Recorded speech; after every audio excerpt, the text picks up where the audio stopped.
नमस्कार दोस्तों, जय मां भगवती कोचिंग क्लासेस में आपका बहुत बहुत स्वागत है। आज की परीक्षा पर चर्चा उन बच्चों के लिए है जिनके मन में परीक्षा एक ऐसे शब्द से डर लगता है और घबराहट होती है। उसी घबराहट और डर को दूर करने के लिए आज हम आपका अपने चैनल पे बहुत बहुत स्वागत करते हैं। और परीक्षा पर चर्चा पर आज हमारे साथ उपस्थित हैं हमारे परम मित्र आशीष जी।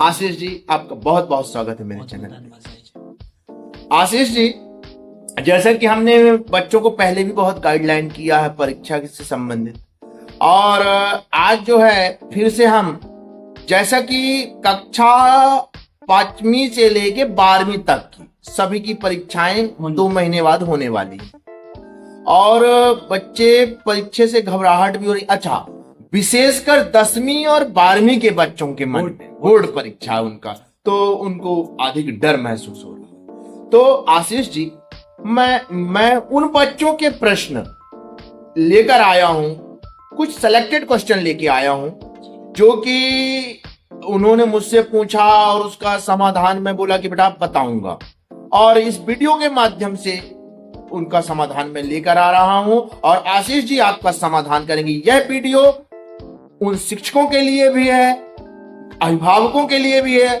और बच्चों के लिए भी है, विशेषकर ध्यान देंगे। आशीष जी, मेरा पहला प्रश्न है जी, प्रश्न है बोर्ड एग्जाम आते ही बच्चों में डर क्यों बढ़ जाता है? इतना पढ़ने के बाद भी उनके अंदर घबराहट क्यों होती है? तो क्या है, जैसे आपने पूछा डर जी, तो डर एग्जाम का नहीं होता है जी, क्योंकि पढ़ाई का और एग्जाम का पेपर का डर नहीं होता है। डर होता है कंपैरिजन का और एक्सपेक्टेशन का। बहुत ज्यादा एक्सपेक्टेशन हो जाती है एग्जाम में, रिजल्ट इतना आएगा, 80% आएगा, 90% आएगा। फैमिली के एक्सपेक्टेशन और स्कूल में टीचर का और हर तरह का एक्सपेक्टेशन हो गया, और बहुत ज्यादा कंपैरिजन हो गया बगल वाले से, पड़ोस वाले से, या फिर किसी और से। फैमिली में बहुत से लोग होते हैं तो कंपैरिजन का डर हो गया। तो डर बहुत प्रकार का होता है रदर देन स्टडी का, क्योंकि पढ़ाई तो कर ही रहे होते हैं, तो पढ़ाई तक वो पहुंच ही नहीं पाते। मेन डर उनका आसपास का डर होता है, मतलब नियर अराउंड द स्टडी, ना एग्जैक्टली स्टडी, क्योंकि स्टडी वो कहीं ना कहीं कर रहे होते हैं, साल भर से कर रहे होते हैं। उनको पता होता है कि हम कितने पानी में हैं, कितनी प्रिपरेशन हमने करी है, जी। तो वो कहीं ना कहीं कर भी लेते हैं और उसके लिए प्रिपेयर भी होते हैं, लेकिन वो डरते हैं कंपैरिजन से और बहुत ज्यादा फैमिली एक्सपेक्टेशन से। बिल्कुल, उनके परिवार के लोग उनसे ज्यादा उम्मीद करते हैं और सोचते हैं कि हम अपने परिवार की उम्मीदों में कैसे खरा उतरें। उसका डर रहता है, उसका डर रहता है, क्योंकि लास्ट में कितना भी पढ़ा हुआ हो, लगता है नहीं बन रहा, ये नहीं बन रहा, वो नहीं बन रहा, तो उसका डर ज्यादा रहता है। क्योंकि जितना डर किताब से ज्यादा डर होता है उनके मन में, जो उनकी भावनाएं उमड़ रही हैं, एक्सपेक्टेशन बहुत ज्यादा है, बहुत ज्यादा उन्होंने सोच लिया है, उसका डर होता है, मुझे ऐसा लगता है। बिल्कुल, धन्यवाद आशीष जी। अच्छा, समस्या मिल गई, अब इसका समाधान डर कैसे दूर करें? मैं ये चाहता हूं, जैसे बच्चों के मन में घबराहट और डर, उसको दूर कैसे किया जाए? डर दूर करने का उपाय सिर्फ यही है कि आप जो भी, जितना आपने पढ़ा है, जो भी आपका सिलेबस है, रिवीजन है, आपका दुश्मन नहीं है। और अगर आपको लगता है आपकी तैयारी नहीं हुई है, आप उतने प्रिपेयर नहीं हो, तो रिवीजन करने में कोई शर्म की बात नहीं है। और पूरे सिलेबस को एक बार फिर से देखना, उसको समझना, शुरू से पढ़ना, और जो आजकल शॉर्ट नोट वगैरह मार्केट में अवेलेबल है उनका सहारा लेना। ईगो पे नहीं जाना कि हमने सारा कुछ पढ़ा है, कुछ और पढ़ने की जरूरत नहीं है। कोचिंग में जहां पढ़ रहे हो, जिसने से आपने साल भर कोचिंग पढ़ी है, उससे आप पूछ सकते हो। कभी भी सब टीचर बोलते हैं, आप भी टीचर हो, आप भी कोचिंग करते हो, आप भी कभी बंदा आपके पास कभी भी आएगा तो आप हेल्प करोगे, मुझे लगता है। बिल्कुल। तो वैसे ही वो अपने, जिसके कोई बड़ा है, कोई टीचर है, उससे पूछ सकते हैं, और अपने किसी भी जो कोचिंग सेंटर वालों से पूछ सकते हैं, और प्रिपरेशन करें, तैयारी करें, है ना। जो भी उनके पास नोट्स है उससे भी तैयारी चालू करके, डरे मत, ज्यादा सोचे मत, तुरंत का देखें। अभी पढ़ना है, जब एग्जाम आएगा देखा जाएगा, आगे का ना सोचे कि कैसा होगा। बच्चे डरते हैं रिजल्ट को सोचकर, बिल्कुल, प्रिपरेशन को सोचकर नहीं कि रिजल्ट कैसा आएगा, कैसा आएगा, उस चीज का डर रहता है, ओवर थिंकिंग का डर रहता है, ना कि उनकी प्रिपरेशन का डर रहता है, मुझे ऐसा लगता है जी। धन्यवाद आशीष जी। आशीष जी, एक दूसरे स्टूडेंट का सवाल था, मैं कुछ चुनिंदा सवाल लेकर आपके पास आया हूं। बाकी कई बच्चों ने प्रश्न पूछा, बट मैं कुछ क्वेश्चनों को सिलेक्टेड आपके पास लेके आया हूं। दूसरा प्रश्न है, एवरेज स्टूडेंट अक्सर खुद को टॉपर से कंपेयर करते हैं और वो वहीं टूट जाते हैं, इसे आप कैसे देखना? टॉपर कोई नहीं होता है, देखा जाए तो it's all depend on consistency. आप कितने निरंतरता से पढ़ाई कर रहे हो। आप कभी कभी बच्चा जो एवरेज बच्चा भी होता है और टॉपर से आगे निकल जाता है। अगर वो निरंतर सही साल भर पूरी पढ़ाई करा है, सही से प्रिपरेशन करा है, तो उसको जरूरत नहीं पड़ती। कभी कभी टॉपर खुद को टॉपर मान लेता है तो उसकी पढ़ाई कहीं ना कहीं कमजोर पड़ जाती है। लेकिन इसका ये मतलब नहीं, क्योंकि जिसकी जिस प्रकार से तैयारी है उसको उस पर भरोसा रखना चाहिए, किसी से कंपैरिजन नहीं करना चाहिए। टॉपर और क्या बोलते हैं एवरेज कुछ होता नहीं है। इट्स ऑल डिपेंड आप कैसे आप प्रिपेयर करते हो, किस तरह से आप टाइम देते हो, कितना निरंतरता से आप पढ़ाई करते हो, सब इस पर डिपेंड करता है। टॉपर और मेरी नजर पे एवरेज स्टूडेंट को सब बच्चे स्पेशल होते हैं, ना कोई टॉपर होता है ना कोई स्पेशल होता है। तो डिपेंड करता है किसी ने बहुत ज्यादा पढ़ाई कर ली एक टाइम पे, किसी ने नहीं करी। तो इस लैक ऑफ नॉलेज और कम एक टाइम का ही होता है, नथिंग मोर देन दैट मेरे अकॉर्डिंग। बिल्कुल, धन्यवाद आशीष जी। अब कुल 2 महीने और बचे बच्चों की परीक्षा के, तो वो ऐसा क्या स्टडी करें जिससे जो है वो अच्छे अंकों से उत्तीर्ण हो। बिल्कुल, ऐसा कुछ आपके मन में हो, अगर कुछ इंपॉर्टेंट क्वेश्चन क्या क्या बनाएं, कैसे नोट्स बनाएं, थोड़ा सा हिंट करें बच्चों के लिए। मेरा मानना है कि पढ़ाई को पहली बात एग्जाम को, किसी भी एग्जाम को, कोई कंपटीशन एग्जाम हो या कोई सब्जेक्टिव एग्जाम हो, 10th का हो 12th का हो, उसको नंबर से मतलब कंपेयर नहीं करना चाहिए। हम ही बोलते हैं एज ए टीचर बोलते हैं कंपैरिजन मत करो, कंपैरिजन मत करो, और हम ही बच्चे भी पोस्ट डाल देते हैं परसेंटेज का, टॉपर का 80 का 90% का। और इवन जो हमारे स्कूल में होते हैं मीटिंग्स वगैरह होती है, उसका मेन एजेंडा भी यही होता है कि हमारा जो स्टडी है रिजल्ट ओरिएंटेड रहे, रिजल्ट ओरिएंटेड। हम इस पे बात नहीं करते कि बच्चा अगर 90% ला रहा है तो क्या वो 90% का नॉलेज रखता है या वो रट्टा मार के 90% ले आए। लेकिन दबाव इस तरह से रहता है कि 90% की वैल्यू है तो बच्चे 90% पे कॉन्सेंट्रेट करते हैं, या मतलब परसेंटेज वाइज में बोल रहा हूँ। तो इस पे फोकस नहीं करता कि बच्चा नॉलेज कितना गेन कर रहा है। जैसे ऑब्जेक्टिव क्वेश्चन है, किसी ने बोला 500 ऑब्जेक्टिव पढ़ लो आपका पेपर निकल जाएगा, बट अगर जो डिटेल में पढ़ते हैं, पूरी बुक्स पढ़ते हैं, पूरे सारे क्वेश्चन पढ़ते हैं, लॉन्ग क्वेश्चन पढ़ते हैं, उनका नॉलेज ज्यादा होता है एज कम्पेयर टू जो बच्चे एमसीक्यू पढ़ते हैं। तो एमसीक्यू वाला टॉप कर सकता है, हो सकता है जो बच्चे डिटेल में पढ़ा हो फेल हो जाए या बहुत कम नंबर उसके हैं, पर उसका नॉलेज ज्यादा होगा। तो अगर नॉलेज ओरिएंटेड चीजें देखी जाए तो परसेंटेज बाद में नहीं आती है।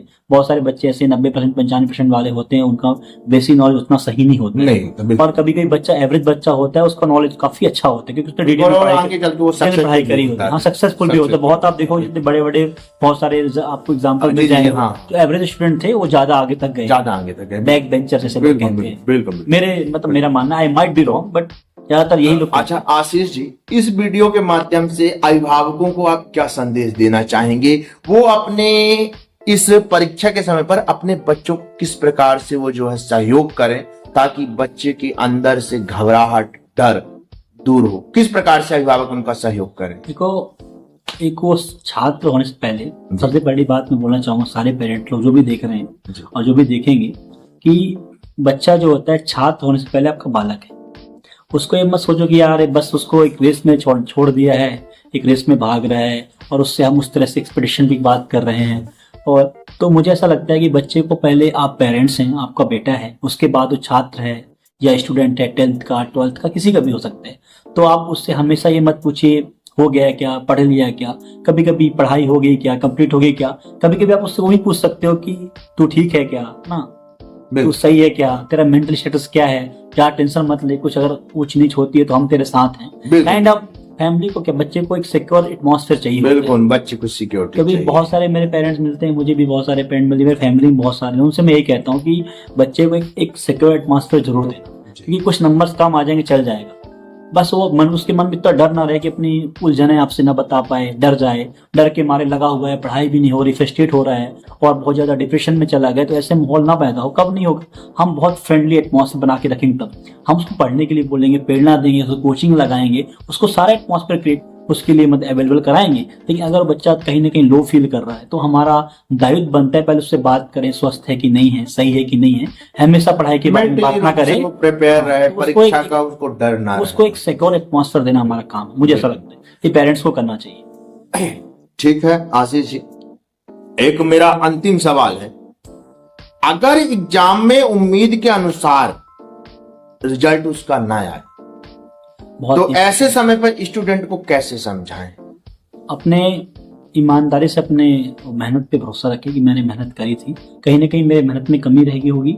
और एग्जाम्स, कोई भी एक particular exam, 10th 12th exam important होता है, बट इतना इंपॉर्टेंट नहीं होता कि सारी जिंदगी उस पर डिपेंडेंट नहीं होती है। नहीं आया, अच्छे नंबर नहीं आए, अपने मेहनत करी, उसका ये मतलब नहीं आप डिप्रेस हो जाओ, बुरा फील करो। कभी कभी आप जितना बढ़ के जाते हो, जिस तरह से पढ़ जाते हो, उतना आपको हिट नहीं करता, उस तरह का क्वेश्चन पेपर नहीं आता, तो इसका ये मतलब नहीं कि एक एग्जाम ही है उसको उसी तरह से लिया जाए। सारी जिंदगी डिसाइड नहीं करता, आपका कोई भी एग्जाम हो सकता है, 10th का, 12th का, किसी भी प्रकार का एग्जाम हो, कोई कंपटीशन एग्जाम हो, सिर्फ एक एग्जाम आपका पूरा का पूरा फ्यूचर डिसाइड नहीं करता। आपको उस हिसाब से सोचना पड़ेगा कि भैया उस एग्जाम को एग्जाम की तरह ही लेना है, उसको बहुत ज्यादा डीपली नहीं लेना, इमोशनली बहुत ज्यादा उसमें अटैच नहीं हो जाना कि बहुत ज्यादा सोच लो, ओवर थिंक कर लो।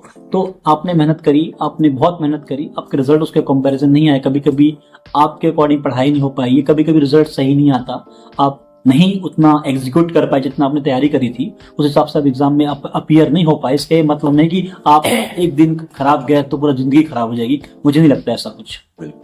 मेरा बिल्कुल, बहुत बहुत आप धन्यवाद। कभी भी किसी भी जगह से, किसी भी स्थिति से अपनी लाइफ को दोबारा बदल सकते हो, दोबारा रीस्टार्ट कर सकते हो। अगर आपके अंदर कॉन्फिडेंस है, आप खुद पे भरोसा करते हो, सेल्फ बिलीव है, तो कभी भी अपने लाइफ को रीस्टार्ट बटन दबा के आप फिर से पटरी पे अपनी गाड़ी को ला सकते हो। बहुत बहुत बहुत बहुत धन्यवाद आशीष जी, आपने अपना अमूल्य समय दिया।